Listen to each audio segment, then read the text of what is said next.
2016 में जो 5 राज्यों के चुनाव होने थे उसके नतीजे आज आए हैं और भारतीय जनता पार्टी के लिए बहुत आनंद का विषय है कि 5 राज्यों में भारतीय जनता पार्टी ने बहुत अच्छे से परफॉर्म किया है और 5 राज्यों की जनता ने भारतीय जनता पार्टी को एक तरीके से स्वीकृति दी है। ये 5 राज्यों के परिणाम के बाद केरल से लेकर कश्मीर तक और कच्छ से लेकर कामरूप तक पूरे देश के अंदर भारतीय जनता पार्टी की नींव मजबूत करने का काम मैं मानता हूं कि हमारे कार्यकर्ताओं ने बहुत अच्छी तरह से किया है। इस विजय के लिए मैं 5 राज्यों की जनता का भारतीय जनता पार्टी की ओर से बहुत बहुत आभार मानता हूं और सभी हमारे कार्यकर्ता जो बूथ से लेके राज्य के चुनाव संचालन के अंदर लगे थे उनको भी बहुत बहुत बधाई देना चाहता हूं। ये जो अभी चुनाव के नतीजे आए हैं, एक स्वरूप से ये नतीजे नरेंद्र मोदी सरकार के जो 2 साल के कामकाज है इस पर जनता की मोहर है। सकारात्मक पॉलिटिक्स का विजय है, नकारात्मक प्रचार का पराजय है और देश में एक पॉलिटिक्स ऑफ परफॉर्मेंस की नई शुरुआत मैं यहां से देख रहा हूं। पार्लियामेंट के अंदर जिन लोगों ने अलग अलग राजनीतिक बहाने निकालकर पार्लियामेंट को विकास के रास्ते से भटकाने का काम किया, उनको 5 राज्यों की जनता ने अपनी जगह दिखा दी और भारतीय जनता पार्टी ने जो नारा दिया है कांग्रेस मुक्त भारत, उसमें 2 कदम देश और आगे बढ़ा है और कांग्रेस मुक्त भारत के काफी नजदीक पहुंचे हैं। जहां तक आसाम का सवाल है, पहली बार भारतीय जनता पार्टी ने उत्तर पूर्व में अपनी सरकार बनाई है। एनडीए गठबंधन को जो भारतीय जनता पार्टी असम गण परिषद और बोडोज को लेकर बना था वहां पर उसको भारी सफलता मिली है। 2/3 बहुमत से वहां जनादेश मिला है। स्वतंत्र रूप से भारतीय जनता पार्टी वहां सरकार बना पाए इतनी सीटें भारतीय जनता पार्टी को प्राप्त हुई है। मैं मानता हूं कि उत्तर पूर्व में भारतीय जनता पार्टी के लिए ये बहुत अच्छे समाचार है और पूरे देश भर में भारतीय जनता पार्टी का कार्यकर्ता इससे आनंदित हुआ है। बंगाल के अंदर भी 2011 के विधानसभा चुनाव के अंदर हमें 4.6% वोट मिला था और इस चुनाव में हमें 10.7% करीब 11% वोट मिला है, जो दर्शाता है कि हमारे वोट को हमने 2.5 गुना किया है और एनडीए गठबंधन को वहां पर 6 सीटें प्राप्त हो सके ऐसी स्थिति बनी है।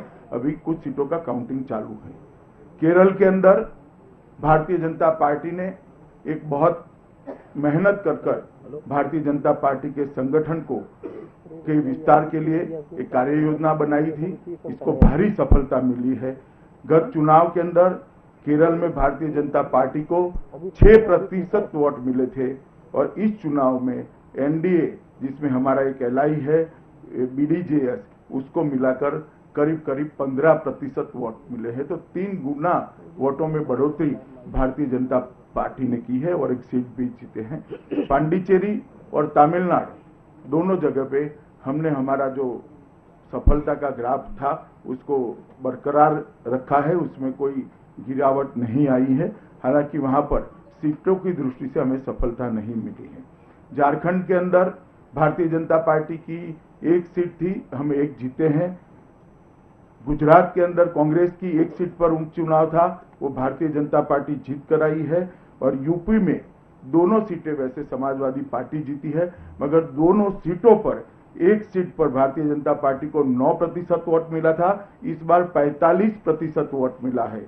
दूसरी सीट पर भारतीय जनता पार्टी को 8% वोट मिला था, वहां 37% वोट मिला है। मैं मानता हूं बहुत अच्छे चुनाव नतीजे उत्तर प्रदेश के अंदर भी हमें मिले हैं। आसाम का विजय बहुत दृष्टि से मायने रखता है। आसाम एक सरहदी राज्य है। ये वो राज्य है जहां से 10 साल तक कांग्रेस के प्रधानमंत्री आसाम का प्रतिनिधित्व करते थे। वो राज्य के अंदर बीजेपी की स्वतंत्र रूप से सरकार बन पाए, इतनी बड़ी मात्रा में भारतीय जनता पार्टी को यश मिला है और एनडीए को 2/3 बहुमत मिला है।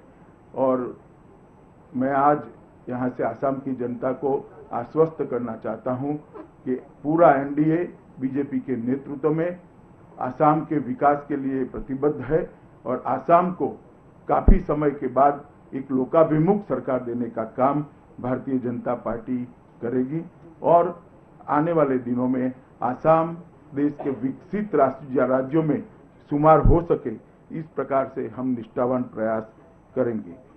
केरल के अंदर हिंसा की राजनीति के सामने भारतीय जनता पार्टी ने जो प्रयास किया है, मैं मानता हूं कि वो बहुत बड़ा प्रयास है और उसको सफलता भी मिली है। मित्रों,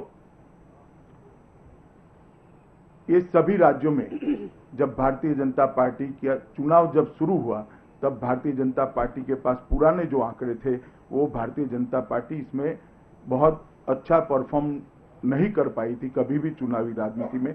इस बार भारतीय जनता पार्टी ने 2019 के लिए एक स्टॉन्च फाउंडेशन डालने का काम ये सभी राज्यों में किया है और ये जो सशक्त नींव पड़ी है, उस पर 2019 तक मुझे भरोसा है कि हमारी कैडर एक मजबूत विजय की इमारत बनाने में सफल होगी और भारतीय जनता पार्टी 2019 के चुनाव में ये सभी राज्यों में एक बहुत अच्छी सफलता प्राप्त करेगी। नरेंद्र मोदी जी की जो सरकार, भाजपा की सरकार, एनडीए की सरकार जो चल रही है, उसने गांव गरीब किसान के लिए जिस प्रकार की कार्य योजना बनाकर आगे हम निकले हैं, मैं मानता हूं जहां हमारा संगठन नहीं था, निर्बल था, वहां पर भी इसको बहुत अच्छी स्वीकृति मिली है। 2 साल 26 तारीख को मोदी सरकार को समाप्त होंगे। हमने भ्रष्टाचार मुक्त शासन देने का हमारा वादा था, वो निभाया है। राजनीति को विकास के रास्ते पे ले जाने के लिए हमने जो वादा किया था, उसमें भी हम सफल हुए हैं और दुनिया के अंदर भारत का सम्मान बढ़ाने में श्री नरेंद्र मोदी को अप्रत्याशित सफलता मिली है। इससे भी मुझे लगता है कि भारतीय जनता पार्टी के कार्यकर्ताओं को इतना अच्छा जनादेश प्राप्त हुआ है। जब मैं अध्यक्ष बना, तब भारतीय जनता पार्टी की टीम ने एक लक्ष्य रखा था कि 7 राज्य नीचे से केरल, तमिलनाडु, आंध्र, तेलंगाना, उड़ीसा, बंगाल और आसाम, ये 7 राज्यों में हम पार्टी के संगठन का विस्तार करेंगे। मुझे आज कहते हुए हर्ष है कि लगभग 17-18 महीने के समय के अंदर हम ये काम बहुत अच्छे से कर पाए हैं और इसको हमारे कार्यकर्ता आगे पर भी करेंगे। मेघालय में एक उपचुनाव था, वो भी एनडीए ने बहुत अच्छे से जीता है और कांग्रेस ने दोनों राज्य जहां पर उनकी सरकारें थी उसको गंवाया है। तो एक तरीके से जो पार्लियामेंट के अंदर पॉलिटिक्स को आगे कर राजनीतिक मुद्दों को आगे कर और एक तरीके से जनता ने जो जनादेश दिया है, इसके साथ नॉन कोऑपरेशन की एक भूमिका रखकर काम कर रहे हैं, अड़ंगा लगा रहे हैं और विकास को रोकने का काम कर रहे हैं। वो कांग्रेस पार्टी को देश की जनता ने एक रास्ता दिखाने का प्रयास किया है। मैं मानता हूं कि ये सकारात्मक परिणाम है और बहुत अच्छे परिणाम आए हैं। जयललिता जी और ममता जी को मैं बधाई देना चाहता हूं। दोनों राज्यों में उन्होंने बहुत अच्छी जीत अर्ज की है। उनको भी भारतीय जनता पार्टी की ओर से बहुत बहुत बधाई। वो तालियां बजाते रहे, हम देखते रहे। नहीं, ऐसा कुछ नहीं, सबके लिए है। तालियां बजाना आपके लिए भी है। 50 साल से ये होते रहा। 50 साल से ये होते रहा। अरे तुम तो बोलने वाले 15 साल भी वही बोलते रहो, 100 साल तक तुम बोलते रहो वही।